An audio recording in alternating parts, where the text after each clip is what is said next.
Thank you so much for having me, and Shalom Israel. We really feel with you, and I'm really sorry on behalf of Iranians. I can tell that we are really sorry and feeling with the casualties and with the shocks that you have to endure. But Iranians are feeling the same. Actually, we should deal with this threat once and for all.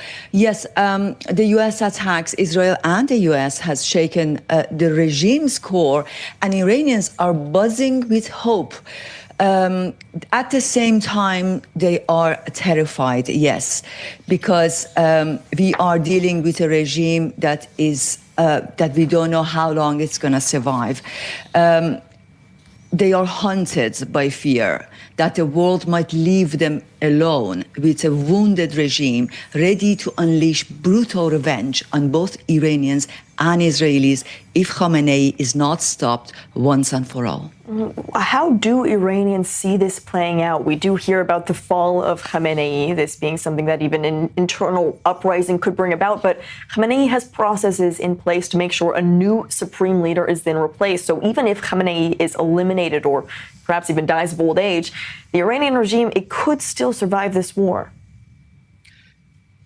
Well, unfortunately, that is somehow indeed the case. But in the totalitarian regimes, it has shown that when is the head of the snake is cut off, usually the regime somehow collapses.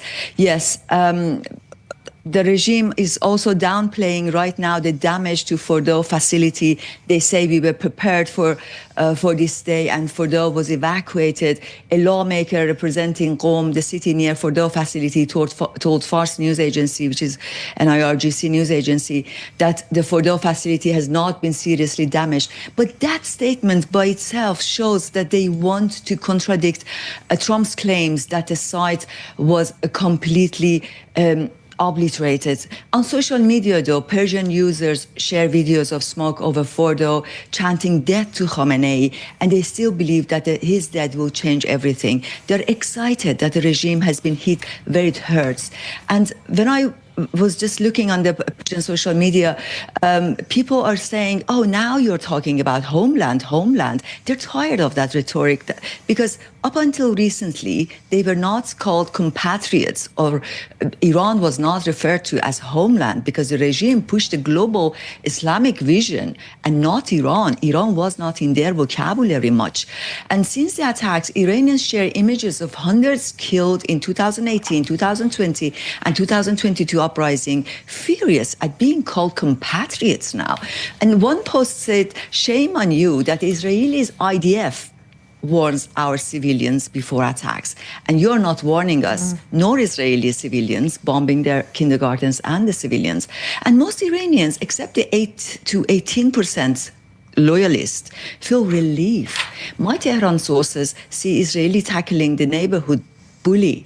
And yes, of course, there are people who have rights suddenly today, and they say, okay, we are able to take over. People like Ali Larijani, people like the ex-president Rouhani, but they are not trusted. They were up until recently sitting on the front row, and when needed, when Qasem the Falafel was killed, they were chanting death to Israel and death to America. So no one will believe them, and they are not making any chance.